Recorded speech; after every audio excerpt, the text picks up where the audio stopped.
Welcome to the University in the Forest. I'm so glad to be here. But let's start simply. Take a deep breath.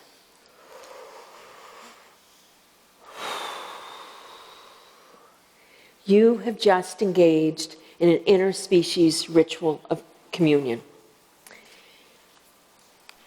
The average human takes between 17,000 and 23,000 of those breaths a day, 12 to 16 per minute resting. But the tortoise there only takes 4 per minute. We can probably guess resting. And the hummingbird, 250 a minute. And that's definitely not resting. But no matter how frequent, each breath involves inhaling like you did, keeping the oxygen, and releasing the carbon dioxide, which makes the plants and trees pretty happy. In fact, when you breathed, you gave the gift of life, the breath of life, to the trees and plants outside of here. So those plants and trees, they take in the air, they use the carbon dioxide through photosynthesis, and they release most of the oxygen. And that means that plants and animals, trees and humans, we need each other for this breathing. We create the air. Animal respiration, plant transpiration, all stem from the same word, sperare, to breathe. Inspiring, conspiring, respiring. You listen to the language, it's there all the time. So conspiring, breathing together, is a potent symbol because we need those trees and plants in order to thrive. We cannot be without them. But conspiring more commonly means to act together, to work together. And we need that too. We need to conspire, inspire in the context, in our planetary context now. I started on this thing about breathing as a way to get people to pay attention to climate change. I'm a sociologist of religion, and I was sort of despondent that the science and the facts weren't getting people's attention enough. So I suggest starting with breathing. So join me again.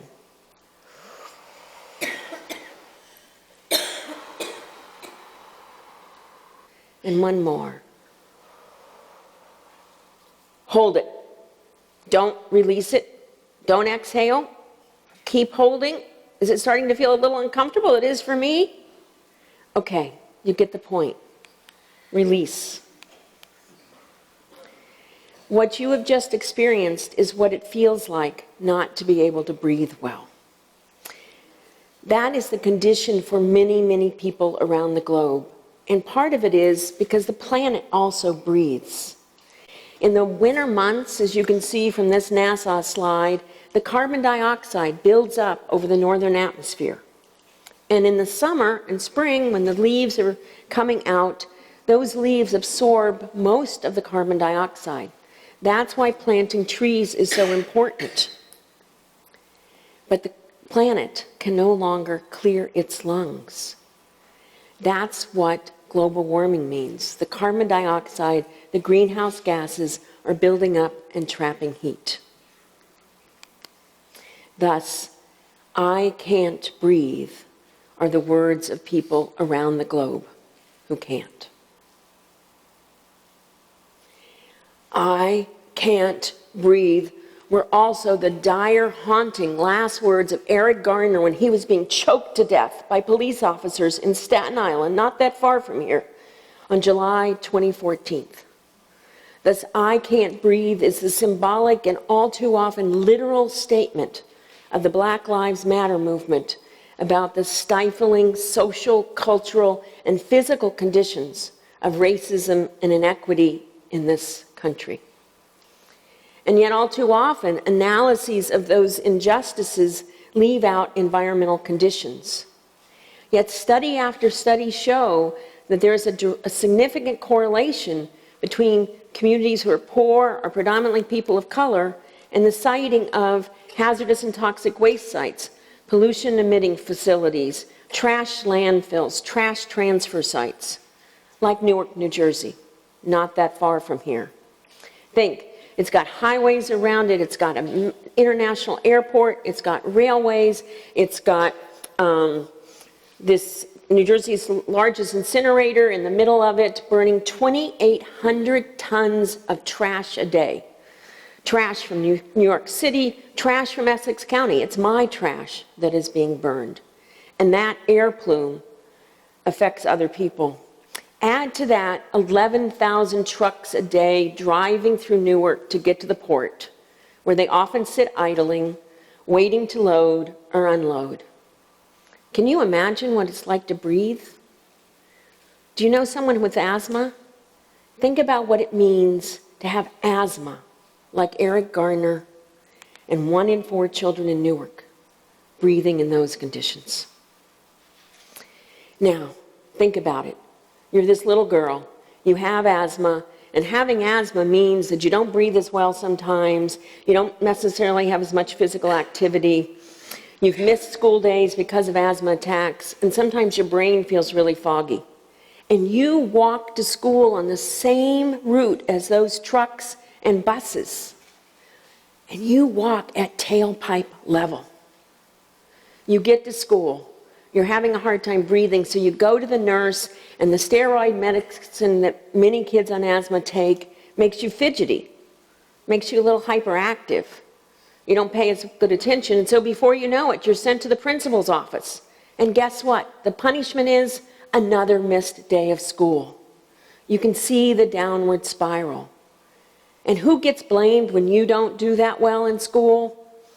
Incompetent teachers, bad parenting, might even be suggested that you're not that smart. When people aren't bothering to look out the window at the air quality of the community and where the school is located. And if they do think about the air quality, all too often it's measured at rooftop level. But I've been describing air quality conditions in urban settings, but there are stifling air pollution issues in rural areas also. Think if you're living next to one of these huge concentrated animal feeding operations. 10,000 chickens, 8,000 hogs, who knows how many cows, manure everywhere, the stench is awful, and you can't afford to move away. Or that land has been in your family for so long you don't want to give it up. You too have higher than average respiratory problems, and your family never opens the window. Or maybe you live in West Virginia where yet one more mountaintop is being removed to get coal, or you live near a fracking site, or oil refineries, or mining, or drilling. The air pollution is crippling for you also, and you won't open your windows. Thus, air pollution can be traced to the food on our table, the way we fuel our cars, the non-renewable energy we use to light and heat our homes, and the cheap consumer goods that we want coming in from all over the globe. Thus, tracing air pollution reveals a powerful and unsettling different kind of interconnectedness. So take a deep breath.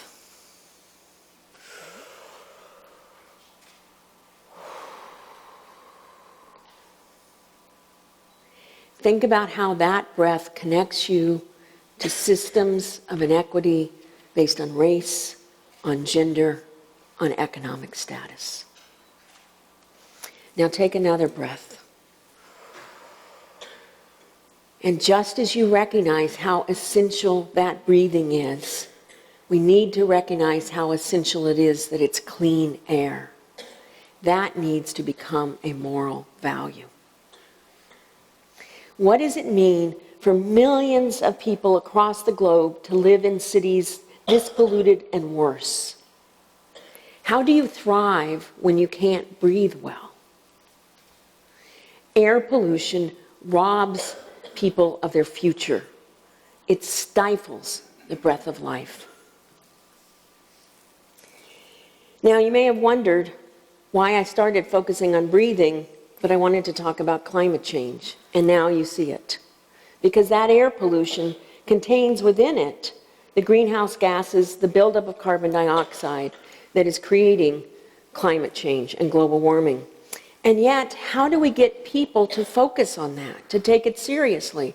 Because climate skeptics, climate deniers, climate and apathy, climate people who don't seem to care are hindering our efforts to clean up those emissions, hindering them so much that a group of young people in the United States is suing the federal government because inaction is limiting their future. Or just a couple of weeks ago, over 1 million students in hundreds of cities across the globe took to the streets in a climate strike, demanding more action. They are angry, very angry, because their future is in our hands, and we aren't doing enough. So, in the face of this grave situation, how do we get people to pay attention? Think of the headlines that they listen to. The headlines: record flooding, record wildfires, record droughts, catastrophic storms, hottest year on record, hottest year on record, hottest year on record. The headlines can indeed take your breath away.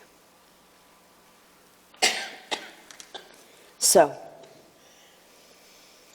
one way to try and get people to pay attention when they go numb, when they don't want to think about it, is to emphasize the positive benefits of breathing clean air, like I have been doing. Because studies show that emphasizing that reducing emissions leads to air that's easier to breathe, even convinces climate skeptics, climate deniers, of the need for federally mandated environmental protections so that we can breathe freely.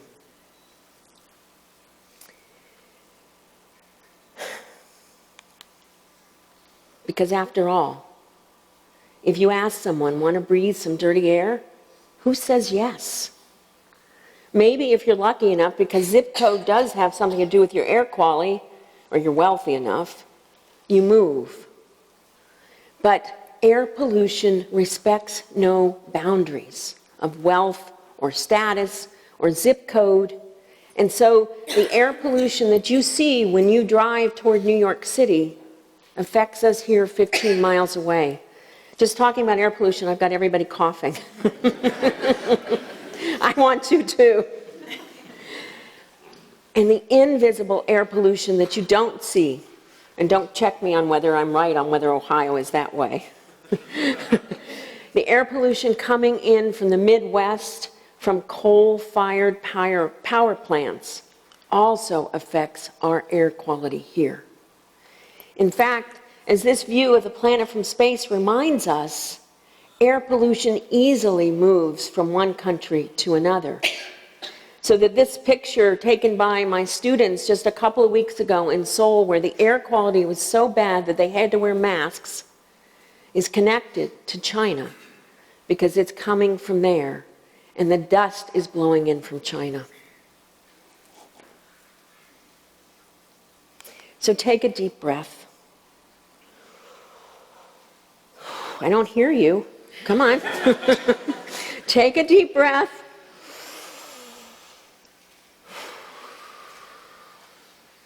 Take a deep breath because you can. You live where you can breathe deeply.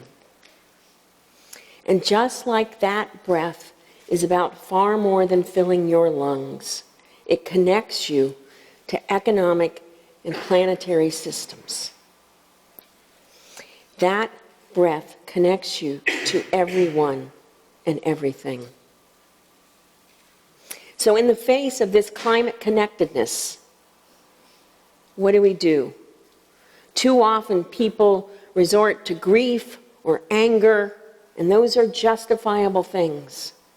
Or they lapse into despair, and despair will get us nowhere. So in the face of such emotions, in the face of despair, I say breathe. Conspire to do something. These practices of deep breathing are found in spiritual and religious traditions across the globe. And studies have shown that deep breathing can elevate your mood, lower your anxiety, heighten your mental clarity. And in the face of climate change, we need that. But these practices also usually involve a sense of gratitude for the breath of life, for the goodness of the earth. And we cannot let go of that sense of gratitude. Let that gratitude inspire you to conspire, to take the breath of life, the planetary context of our lives seriously. Let it inspire you to reach across racial and political and religious, international borders so that we can work together. Because what do we all have in common? We all breathe the same air, and there is just one planet. There is no planet B. So join me one last time and take that deep breath.